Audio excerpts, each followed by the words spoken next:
Hello students, last class में हमने second law of motion से रिलेटेड कुछ क्वेश्चंस सॉल्व किए थे और एक क्वेश्चन हम और करेंगे उसी सेम फॉर्मूले के ऊपर बेस्ड। तो the question is already there in front of you. Okay, आप इसको नोट डाउन करेंगे अपने साइंस रजिस्टर में, उसके बाद हम इसे सॉल्व करेंगे।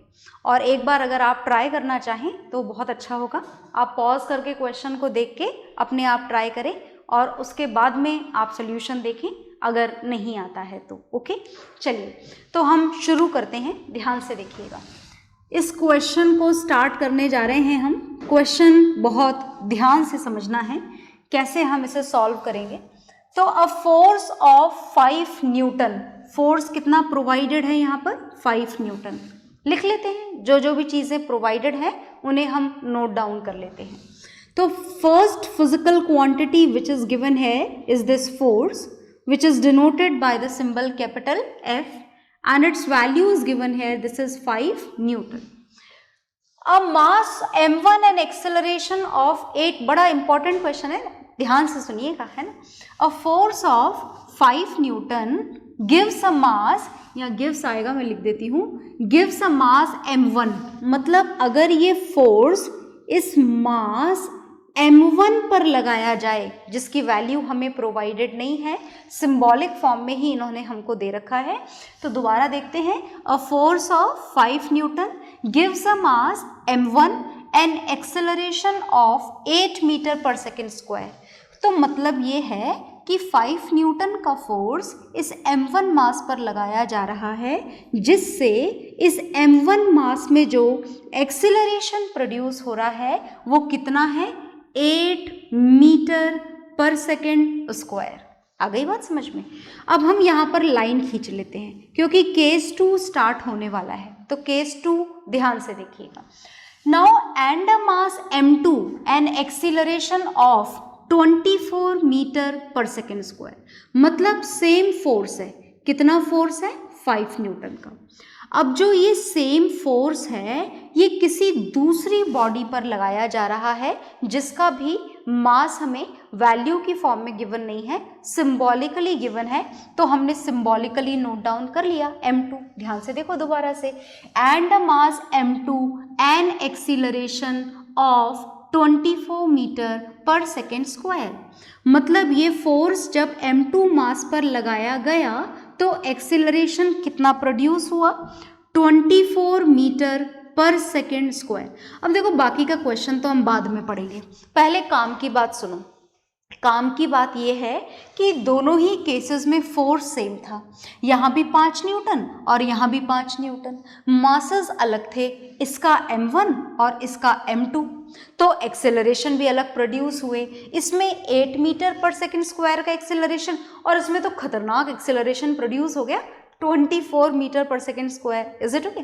तो इससे आपको क्या बात समझ में आई, इन वैल्यूज से, इन वैल्यूज से हमको ये बात समझ में आई कि जो मास m2 है ये हल्का है और मास m1 भारी है, क्योंकि m1 हैवी होने के कारण जब हम 5 न्यूटन का फोर्स लगा रहे हैं तो इसमें एक्सीलरेशन कम प्रोड्यूस हो रहा है, और जब वही फोर्स एक हल्के मास पर लगाया जाता है तो एक्सेलरेशन ज़्यादा प्रोड्यूस होता है। देखो वैसे आप इस बात को ना भी समझते तो भी कोई खास फर्क नहीं पड़ता, पर ये जो थ्योरेटिकल एस्पेक्ट है इस क्वेश्चन के, ये हमारे कई बार कॉन्सेप्चुअल क्वेश्चंस को सॉल्व करने में मदद करते हैं। तो सोचना आपको पूरा होता है, काम उतना ही करना होता है जितना पूछा है, पर सोचेंगे हम सब कुछ। Is it okay. तो चलिए आगे चलते हैं, क्वेश्चन सॉल्व करते हैं। नाउ अब हमको करना क्या है, पहले आगे पढ़ते हैं फिर जानेंगे करना क्या है। What acceleration would it give if both the masses are tied together, मतलब तीसरा केस आ गया। अब ये जो तीसरा केस है, इस तीसरे केस में m1 और m2 को बांध दिया गया है, tied together, and the same force whatever it is वो हम कैलकुलेट कर लेंगे, but on this tied mass m1 and m2 the same force of 5 newton is applied. दोबारा से फोर्स कितना लग रहा है, फोर्स सेम ही लग रहा है, कितना लग रहा है 5 न्यूटन का फोर्स। तो चलिए क्वेश्चन को हम सॉल्व करना शुरू करते हैं। वहाँ पर मासेस को जोड़ना है, तो जोड़ने के लिए पहले m1 और m2 की वैल्यू कैलकुलेट कर लेते हैं। तो चलिए हम कैलकुलेशन शुरू करते हैं, ध्यान से देखिएगा। तो फोर्स का फॉर्मूला क्या है, यहाँ पर फोर्स का फॉर्मूला है मास इनटू एक्सेलरेशन। तो मैं m1 लिख दूँ, यहाँ पर भी अपन a1 लिख देते हैं और यहाँ पर भी अपन a2 लिख देते हैं, क्योंकि वैल्यूज अलग है तो सिंबल्स भी हमें अलग काम में लेने चाहिए। ओके, तो मास m1 इंटू a1। अब देखिएगा, हम मास m1 की कैलकुलेशन यहाँ करना चाहते हैं, तो m1 को यहाँ पर लिखे रहने दीजिए और फॉर्मूला बन जाएगा फोर्स अपॉन एक्सेलरेशन। ओके, आगे चलिए m1 की अच्छा a1 लिखना भूल गई हूँ मैं, a1 लिखेंगे हम, as we used the symbol a1 so we have to write it again and again the same a1। Okay, now f की वैल्यू कितनी है 5 और a1 की वैल्यू कितनी है, ये दे रखी है 8 मीटर पर सेकेंड स्क्वायर। तो मास की वैल्यू कितनी आ गई, मास की वैल्यू यहाँ से हटा रही हूँ मैं इक्वल टू का साइन, मास की वैल्यू आ गई 5/8 kgs। अब अगर आप ये सोच रहे हो कि डिवाइड नहीं करेंगे क्या, डेसिमल में कन्वर्ट नहीं करेंगे क्या, आप चाहो तो कर सकते हो, पर हम ऐसा भी चाहते नहीं है कि ऐसा किया जाए, क्योंकि इन्होंने हमसे मास थोड़े ना पूछा था, इन्होंने तो हमसे कुछ और ही पूछा है, what acceleration would it give if both the masses are tied together. मतलब आपको तो इस थर्ड केस का एक्सेलरेशन पता लगाना है, तो हम यहाँ पर डिवाइड करके ज़बरदस्ती कैलकुलेशन क्यों करें।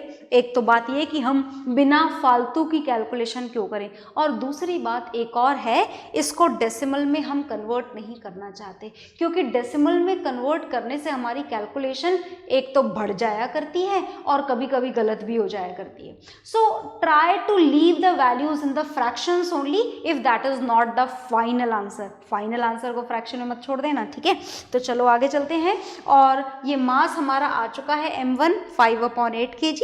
इसी तरीके से हम मास m2 कैलकुलेट करेंगे with the same relation. Formula ज़रूर लिखिएगा, सीधे वैल्यू सब्स्टिट्यूट मत करिएगा, फॉर्मूले के भी मार्क्स होते हैं। कभी पता पड़े आपका पूरा आंसर गलत है and if the formula is correct then also you will get at least some marks. Okay, तो चलिए आगे चलते हैं। Now we are going to calculate the value of m2। m2 की वैल्यू कैलकुलेट करेंगे तो फॉर्मूला हमें मिलेगा F/A2। ओके, ये m2 यहाँ रह गया और a2 यहाँ पर आ गया, दूसरी साइड जाकर डिवाइड हो गया। तो चलिए m2 की वैल्यू कैलकुलेट करेंगे। Force is same, that is 5, acceleration is 24, तो ये मास की वैल्यू आ गई अब आपके पास में 5/24 kgs। मैं दोबारा आपको याद दिला दूं कि यहाँ पर भी आपको डिवाइड करके डेसिमल में कन्वर्ट करने की कोई ज़रूरत नहीं है, क्योंकि इन्होंने हमसे मासेस तो पूछे ही नहीं हैं। तो देखिए, हम m1 की वैल्यू फाइंड आउट कर चुके हैं, m2 की वैल्यू भी फाइंड आउट कर चुके हैं, और अब इन दोनों को क्या किया जा रहा है, बांध दिया गया है, दे आर टाइड टुगेदर। तो चलिए टाइड टुगेदर का मास भी कैलकुलेट कर लेते हैं। मतलब अब हम कैलकुलेट करने जा रहे हैं m1 प्लस m2। तो देखो जरा m1 कितना है, it is there 5/8 kgs, plus m2 कितना है वो भी लिखा हुआ है यहाँ पर 5/24 kgs। तो वो भी मैं यहाँ पर लिख देती हूँ 5/24 kgs। चलिए अब इसे सॉल्व कर लेते हैं। तो 8 और 24 का LCM आ गया 24, LCM निकालना आता होगा आपको। 24 को 8 से डिवाइड करेंगे आप, 3 आ जाएगा, और उस 3 को 5 से मल्टीप्लाई करेंगे तो आपको मिलेगा 15। इसी तरीके से 24 को 24 से डिवाइड करेंगे आप तो क्या आंसर आएगा 1, और इस 1 को 5 से मल्टीप्लाई करेंगे तो ये आ जाएगा 5, और 15 प्लस 5 कितना हो जाएगा 20, 20/24। आ गई बात समझ में। तो ये हमें मिला है टोटल मास 20/24 kgs। ये टोटल मास आ गया है when these two mass are tied together. पर क्या हमें मास निकालना था? नहीं। अब ये जो टोटल मास हमें मिला है 20/24, इस पे फोर्स कितना लगाया जा रहा है? 5 न्यूटन का फोर्स लगाया जा रहा है। अब ये हमें जानना है कि अब ये 5 न्यूटन का फोर्स इस टोटल मास पे कितना एक्सीलरेशन प्रोड्यूस करेगा, ये हमको यहाँ पर जानना है। तो चलिए जानते हैं। और उससे पहले हमारे पास बोर्ड पर जगह बाकी नहीं है, तो जितना पोर्शन हो चुका है आप उसे नोट डाउन करेंगे और फिर हम इस पर एक्सीलरेशन की वैल्यू फाइंड आउट करेंगे। ओके, नोट डाउन कर लीजिए इसको।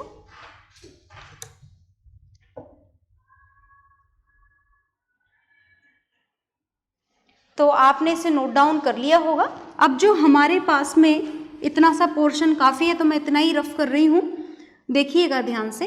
अब हमारे पास में total mass, when these two masses are tied together, total mass हमारे पास में कितना है, मैं लिखने जा रही हूँ। Total mass is equal to, कितना है total mass?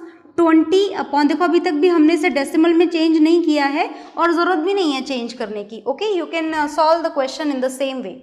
Now the force which is applied on it is same. Force हमेशा देखो इन्होंने तीनों केसेस में सेम रखा हुआ है। This is 5 Newton. कैलकुलेट क्या करना है? एक्सेलरेशन। क्या फॉर्मूला यूज करेंगे? Force is equal to mass into acceleration. और एक्सेलरेशन की कैलकुलेशन के लिए फॉर्मूला हमारे पास में बन जाएगा F डिवाइडेड बाय m। आप F की वैल्यू को, F is 5 newton divided by m is 20/24।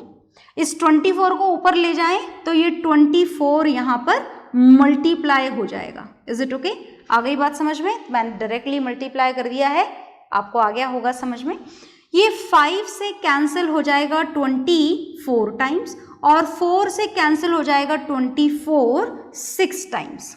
मतलब जो एक्सेलरेशन प्रोड्यूस होगा दोनों मासेस को जोड़ने के बाद में वो कितना होगा? 6। तो ये आ गया हमारा final answer 6 metre per second square. Answer आप हमेशा यूनिट्स के साथ में लिखेंगे। Is it okay? So now the question is done in front of you. Note it down in your registers. Note down करेंगे आप इसे।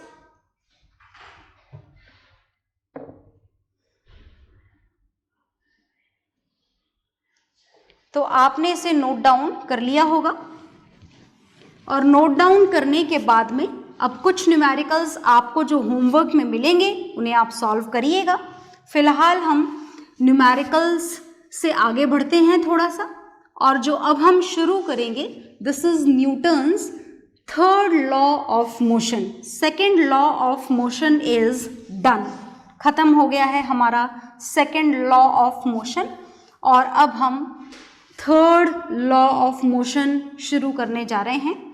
देखिएगा ध्यान से क्या पढ़ना है हमको थर्ड लॉ ऑफ मोशन में।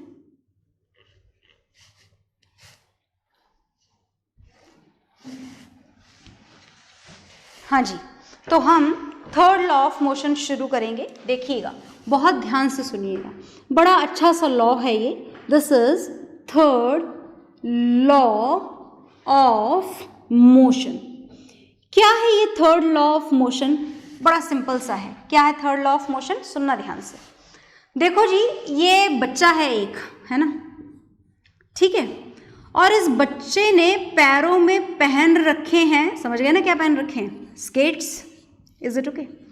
ये स्केट्स पहन रखे हैं जी, और ये जो बच्चा है स्केट्स पहन के जोर से फुल स्पीड में जा रहा है, जितनी स्पीड में जा सकता है, और इसे दिखाई नहीं दी सामने थी एक बड़ी लंबी चौड़ी सी वॉल जो इसने नहीं देखी या जानबूझ के तेज चला रहा था, जो भी आप माने और समझे। ये यहाँ पर जानना नहीं है कि ये क्यों तेज चला रहा था, जानना हमें यहाँ पर कुछ और है। Is it okay?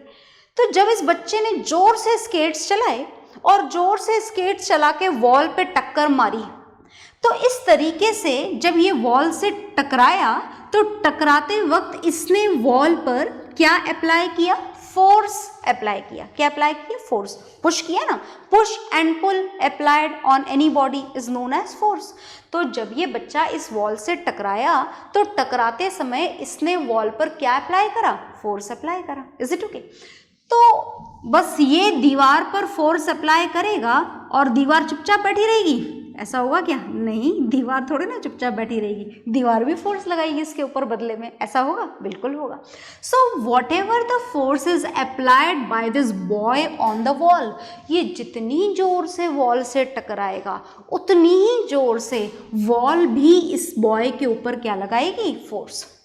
मतलब कि अगर इस बॉय ने इस वॉल पर एग्जाम्पल 20 न्यूटन्स का फोर्स लगाया तो बिल्कुल सेम वॉल भी इस बॉय पर बिल्कुल 20 न्यूटन का ही फोर्स लगाएगी। आ गई बात समझ में? बस इसी को हम बोलते हैं थर्ड लॉ ऑफ मोशन। अच्छा, अगर ये बॉय धीरे धीरे जाता है ना, नॉर्मल स्पीड में, स्लो स्पीड में, और धीरे से वॉल पर टकराता तो वॉल भी धीरे से थोड़ा सा फोर्स इस पर लगाती और इसको चोट ना लगती। और ये जोर से भाग के गया फुल स्पीड में, खूब जोर से, खूब तेजी से, खूब सारा फोर्स अगर इसने दीवार पर लगाया तो दीवार भी उतनी ही जोर से इस पर फोर्स लगाएगी और हो सकता है कि ये गिर जाए या इसको चोट लग जाए उस फोर्स के through. Is it okay? So मतलब the thing is that if the boy is going to apply the force on this wall, then definitely the force will be reversed back and will be applied back by the wall on the boy. आ गई बात समझ में? तो इसी को हम क्या बोला करते हैं? इसी को हम बोलते हैं थर्ड लॉ ऑफ मोशन। क्या बोलते हैं हम इसे? हम इसे बोलते हैं थर्ड लॉ ऑफ मोशन। तो सुनिएगा ध्यान से कि आखिर इस थर्ड लॉ ऑफ मोशन को हम थ्योरेटिकली लिखेंगे कैसे। सुनिएगा ध्यान से। According to this third law of motion, when a body, whatever the body is, it may be a boy, it may be an animal, कोई सा भी लिविंग, नॉन लिविंग, कुछ भी हो सकता है ना। Whenever a body apply any force, apply लिखें, एक्सर्ट लिखें, जो लिखना चाहें लिखें, any force on another body, किसी दूसरी बॉडी पर अगर वो बॉडी फोर्स लगा रही है, देन व्हाट वुड हैपन, क्या होगा? सुनिए ध्यान से। Then the another body, then the another body will also exert, another body will also exert the same force on the first body, same force on the first body. This is known as third law of motion. ये है जी आपका third law of motion. Is it okay? अब सुनिएगा ध्यान से। ये जो skate वाला बॉय है, बहुत ध्यान से देखना, ये हमारा स्केट वाला बॉय है, स्केट बॉय है ये। Is it okay? ये जो स्केट बॉय है, ये स्केट बॉय किससे टकराया था? दीवार से टकराया था। इसने दीवार पर क्या लगाया? इसने दीवार पर लगाया फोर्स। तो जो फोर्स इस बॉय ने दीवार पर टकरा करके लगाया, that force is called as action. उस फोर्स को क्या बोला जाता है? एक्शन। और बदले में इस दीवार ने जो फोर्स बॉय पर लगाया, इज इट ओके, उसको हम बोलते हैं रिएक्शन। क्या बोलते हैं हम उसे? रिएक्शन। आ गई बात समझ में? तो जो फोर्स पहले अप्लाई किया जाता है उसे एक्शन बोला जाता है, जो फोर्स बाद में अप्लाई किया जाता है उसे रिएक्शन बोला जाता है। ओके? तो आपने ये जो लंबा चौड़ा थर्ड लॉ ऑफ मोशन लिखा है, आप इसे शॉर्ट में भी लिख सकते हैं। शॉर्ट में कैसे लिखेंगे? शॉर्ट में आप लिखेंगे, ध्यान से देखिएगा, या तो आप ये लिखें या फिर जो मैं लिखने जा रही हूँ नेक्स्ट, वो आप लिखें। नेक्स्ट है, there is always an equal, there is always an equal and opposite reaction, always an equal and opposite reaction of every action, of every action. आप इस थर्ड लॉ ऑफ मोशन को इस simple से एक statement के through भी लिख सकते हैं। जरा इस लिखे हुए स्टेटमेंट का मतलब समझते हैं, सुनिएगा ध्यान से।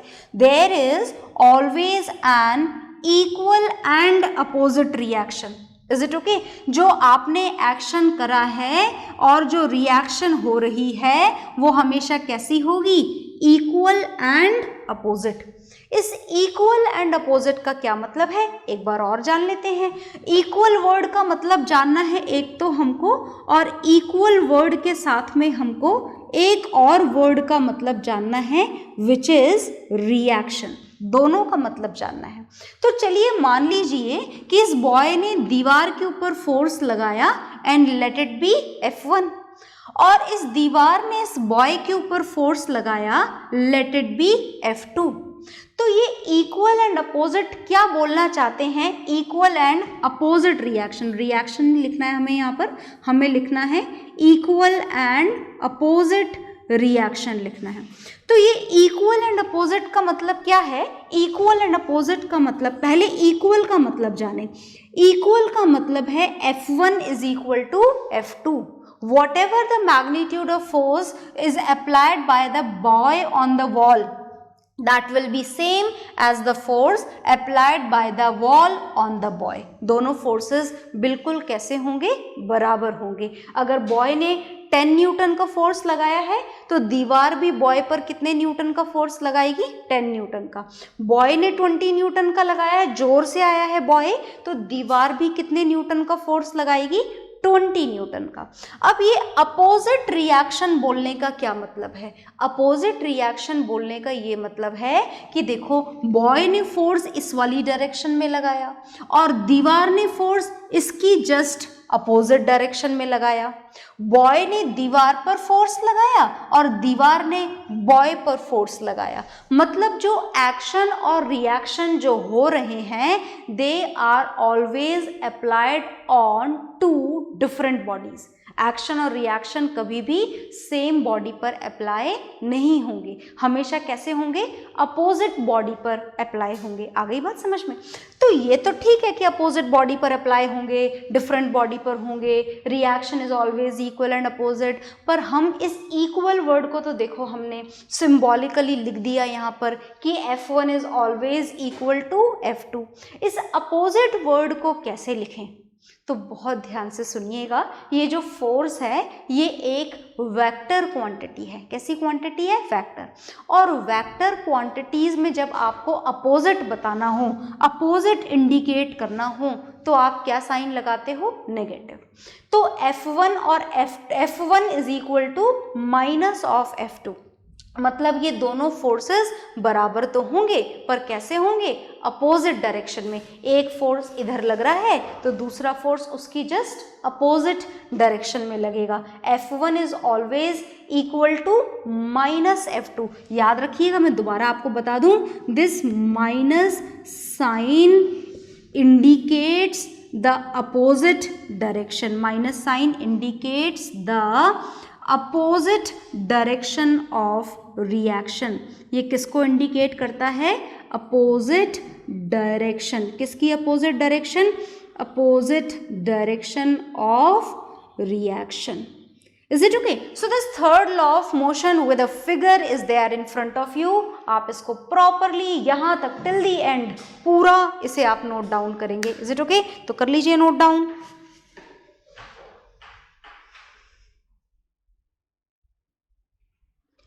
तो इसको नोट डाउन करने के बाद में आपको कुछ एप्लीकेशंस पढ़ाए जाएंगे, that how this third law of motion is applied in our daily life, है ना। हमारी डेली लाइफ में ये हमारे किस तरीके से काम में आता है, but that will see in the next class. Okay, bye everyone.